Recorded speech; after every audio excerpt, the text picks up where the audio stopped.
नमस्कार साथियों, मैं आपका साथी अनिल गुर्जर। साथियों, आज के इस वीडियो में हम बात करेंगे जिसका कि समस्त शिक्षक साथियों को इंतजार था, और वो है स्कूल शिक्षा विभाग अंतर्गत अधिकारियों कर्मचारियों के स्थानांतरण विषयक यानी स्थानांतरण पॉलिसी के संबंध में।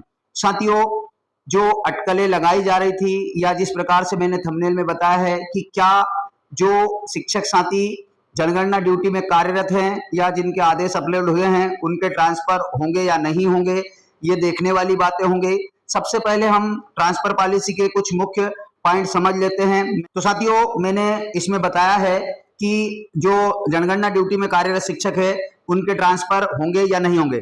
तो अभी हम बात करते हैं, इस पॉइंट क्रमांक 1 से शुरुआत करते हैं। सबसे पहले तो आप देखेंगे कि जो ट्रांसफर होने का जो यहाँ पर समय सीमा दी गई है, वो ऑनलाइन जो ट्रांसफर की डेट है वो 7/6/2025 यानी 7 तारीख से 16/6/2025 की अवधि हेतु जिला अंतर्गत प्रशासकीय, यहाँ पर आपको पता है कि स्थानांतरण 2 प्रकार के होते हैं, एक प्रशासकीय होता है, एक स्वैच्छिक होता है। तो यहाँ पर जो प्रशासकीय स्थानांतरण है उसका जो प्रत्योजित किया गया है उसके लिए वो प्रभारी मंत्री जी होंगे। जिला स्तर के जो प्रभारी मंत्री है उनके अनुमोदन से कलेक्टर महोदय की लॉगिन आईडी से उनका ट्रांसफर होगा।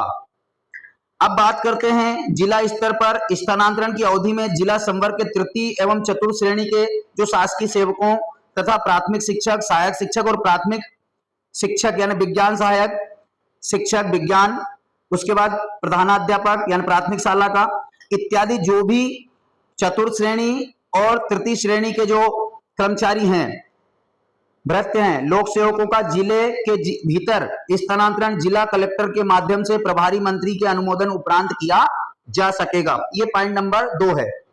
साथियों, अगला जो अगर हम पॉइंट देखते हैं तो विभागीय स्थानांतरण नीति 2022 के जितने भी प्रावधान हैं उनका इस स्थानांतरण नीति में अनुपालन किया जाएगा। मतलब कि जो प्राथमिक शिक्षक हैं प्राथमिक लेवल के, उनका जिला शिक्षा अधिकारी महोदय के डिजिटल हस्ताक्षर से जो आदेश है वो जारी होंगे।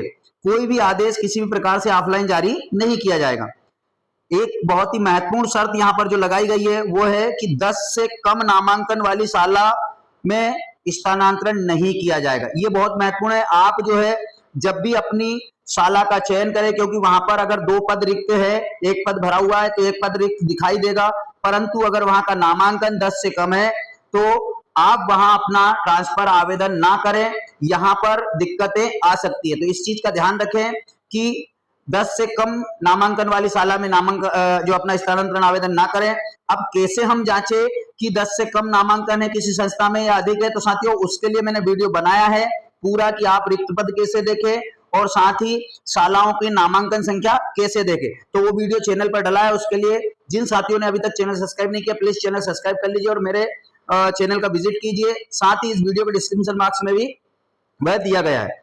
अगर हम बात करें 1.5 की, तो विभागीय स्थानांतरण नीति की कंडिका 3.1.5 के अनुसार जो पारस्परिक स्थानांतरण यानी म्यूचुअल है, समान पद एवं समान विषय होने पर ही किए जा सकेंगे। यानी आपका अगर मान लीजिए समान पद है तो आप समझ रहे होंगे, इस पे ज्यादा बात करने की आवश्यकता नहीं है। समान पद और समान विषय अगर है तो आपका जो स्थानांतरण है, जो म्यूचुअल स्थानांतरण, वो आसानी से किया जा सकेगा।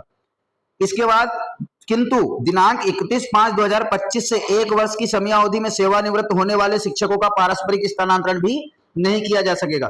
मतलब जो 31/5/2025 से 1 वर्ष की अवधि के साथ अगर आप चाहते हो कि हम म्यूचुअल ट्रांसफर का आवेदन करें तो साथियों उसका आवेदन भी नहीं होगा। अब बात करते हैं हम 1.6 की। साथियों वीडियो में बने रहे ताकि क्या है कि आपको प्रत्येक बिंदु की बहुत अच्छे से समझ बन जाए। आपको जिस भी साथी का ट्रांसफर कराना है, आवेदन करना है, तो उसका सही आवेदन आप कर पाए। उपरोक्त कंडिका 1.2 में अंकित संवर्ग को छोड़कर शेष संवर्गों के प्रशासकीय स्थानांतरण यथावत राज्य स्तर से किए जाएंगे। मतलब कि जो प्राथमिक स्तर, तृतीय श्रेणी, चतुर्थ श्रेणी है, उनके अलावा सभी ट्रांसफर माध्यमिक शिक्षक, उच्च माध्यमिक शिक्षक जितने भी हैं उनके सभी के आदेश राज्य स्तर से किए जाएंगे और ट्रांसफर प्रक्रिया भी राज्य स्तर से रहेगी। आगे हम देखें तो यहाँ पर तारीख दी गई है पूरी कि किस दिनांक से किस दिनांक तक क्या क्या होना है, वो आप देख लीजिए। दिनांक 7/6/2025 से लेकर 16/6/2025 तक आवेदन किए जाएंगे। 7/6/2025 से 14/6/2025 तक उपरोक्त क्रमांक के अनुसार स्थानांतरण हेतु प्रशासकीय प्रस्ताव पोर्टल पर दर्ज करना होगा और आदेश आना आपके 16/6/2025 से जारी हो जाएंगे। अब अगर हम बात करें पॉइंट 2 की, जिसमें जिला स्तर पर स्थानांतरण के दौरान स्थानांतरण नीति 2022 के प्रावधानों का पूर्णतः पालन किए जाने हेतु जिलों को विशेष रूप से निम्नानुसार प्रावधानों को निर्देशों में पुनर्उल्लेखित किया जा रहा है। मतलब कि जो नीति बनाई गई है साथियों, उसका किसी भी प्रकार से कोई भी जिला अधिकारी जो है उसका उल्लंघन ना करे, इसके लिए वही नियम दिए गए हैं जो नियम नीति में दिए गए थे। जैसे कि आपको पता है विभागीय स्थानांतरण नीति कंडिका की 3.3.2 के अनुसार प्रशासकीय स्थानांतरण द्वारा संख्यावार तथा विषयवार रिक्तियों को ध्यान में रखकर ही पदस्थापना की जाएगी। पोर्टल पर उपलब्ध रिक्ति पर ही स्थानांतरण किए जा सकेंगे, अन्यत्र ऐसी जगह पर जहां पर रिक्तियां नहीं है वहां पर ट्रांसफर किसी भी प्रकार से नहीं किया जा सकेगा। ये जो कंडिका थी या जो स्थानांतरण नीति थी 2022 की, उसके अनुसार की शर्तें दी गई है। विभागीय स्थानांतरण नीति 2022 की कंडिका 3.3.3 के अनुसार प्रशासकीय आधार पर स्थानांतरण करने से पूर्व यह सुनिश्चित किया जाए कि उक्त स्थानांतरण से शाला शिक्षक विहीन ना हो जाए। ऐसी स्थिति में प्रशासकीय आधार पर स्थानांतरण करने से पूर्व किसी अन्य शिक्षक की पदस्थापना सुनिश्चित की जाएगी। साथियों, यहाँ पर एक चीज आप देख रहे हैं, बहुत अच्छी गहरी बात है, इसको समझने का प्रयास करें कि प्रशासकीय स्थानांतरण नहीं किया जा सकता, लेकिन अगर किसी का स्वैच्छिक रूप से स्थानांतरण होता है तो मेरा यह मानना है कि उसको रिलीव किया जा सकता है। स्वैच्छिक स्थानांतरण में प्रशासकीय स्थानांतरण वहां से कोई भी जिलाधिकारी नहीं कर सकते, ऐसी कंडीशन यहाँ पर दी गई है। अगर हम बात करें विभागीय स्थानांतरण नीति 2022 की कंडिका 4.1 की, तो उसके अनुसार जिन अधिकारियों कर्मचारियों का सेवानिवृत्ति में 1 वर्ष या उससे कम शेष है, तो ऐसे शिक्षक अधिकारियों कर्मचारियों का सामान्यतः प्रशासकीय स्थानांतरण नहीं। देखिए, आप समझ रहे होंगे यहाँ पर अधिक से अधिक बातें जो है प्रशासकीय स्थानांतरण की बात हो रही है। स्वैच्छिक स्थानांतरण की परिभाषा को आप जानते हैं। स्वैच्छिक स्थानांतरण अगर आपका होता है किसी भी माध्यम से, तो उसे कोई भी नहीं रोक सकता। इस चीज का आपको ध्यान देना है।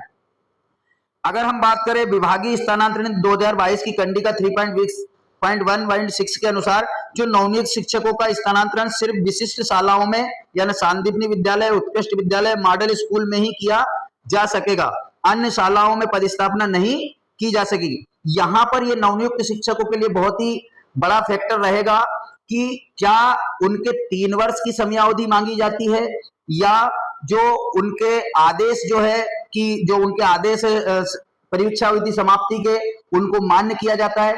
ये साथियों स्पष्ट जो है पोर्टल ओपन होने के उपरांत ही होगा। तो यहाँ पर अगर ये चीजें लागू रहती है तो पिछले वर्ष की तरह ही इस वर्ष नवनियुक्त शिक्षकों के लिए थोड़ी सी समस्या बन सकती है। अगर हम बात करें वर्तमान स्थानांतरण की अवधि में 7/6/2025 से पूर्व राज्य स्तर से जिन शासकीय सेवकों के प्रशासकीय स्थानांतरण हुए हैं उनको पुनः स्थानांतरित नहीं किया जा सकेगा। अब इसके बाद में जो अंतिम पॉइंट है, राज्य स्तर से कंडिका 1.2 में उल्लेखित जिला संवर्गों को छोड़कर शेष संवर्गों के प्रशासकीय स्थानांतरण जिला स्तर से उपरोक्त अनुसार प्रशासकीय स्थानांतरण आदेश ऑनलाइन पोर्टल के माध्यम से 16/6/2025 तक जारी किए जाएंगे। और अब मैं आपको बताता हूं जो मुख्य पॉइंट था अंत में कि क्या जनगणना में लगे शिक्षकों के ट्रांसफर होंगे या नहीं होंगे। तो साथियों, मैं आपको बताना चाहूंगा 100% तो श्योर नहीं हूं।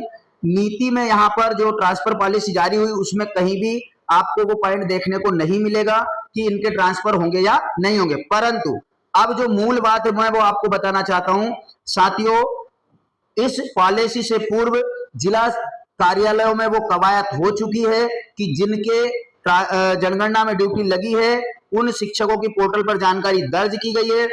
हो ना सके खुदा ना खास्ता ऐसे शिक्षक जिनकी की ट्रांसफर जनगणना में ड्यूटी लगी है, कहीं उनकी आइडिया ट्रांसफर हेतु पूर्व से लॉक ना कर दी जाए, ये बहुत ही एक असमंजस की बात है। क्योंकि साथियों बार बार बात आ रही थी कि जनगणना ड्यूटी वाले शिक्षकों के ट्रांसफर नहीं होंगे और जो है आनन फानन में विभाग द्वारा सारे शिक्षकों के पोर्टल पर आदेश अपलोड कराए, तो हो सकता है कि ऐसे शिक्षकों की तमाम आइडिया लॉक होने की संभावना हो सकती है। ये कटु सत्य हो सकता है और मैं चाहता हूं भगवान करे ऐसा ना हो, सभी शिक्षकों के ट्रांसफर हो, सभी को आवेदन करने की स्वतंत्रता हो। तो साथियों ये जो बात है वो स्पष्ट जब आप 7 तारीख से ऑनलाइन आवेदन होंगे तो 7-8 तारीख में ये स्पष्ट हो जाएगा कि ऐसे शिक्षक जिनकी जनगणना में ड्यूटी लगी है उनके ट्रांसफर होंगे या नहीं होंगे। तो साथियों, आशा है आपको जानकारी अच्छी लगी होगी, तो प्लीज वीडियो को लाइक कीजिए और स्पष्ट नीति को समझने के लिए कृपया अपने शिक्षक साथियों तक वीडियो शेयर जरूर कीजिए।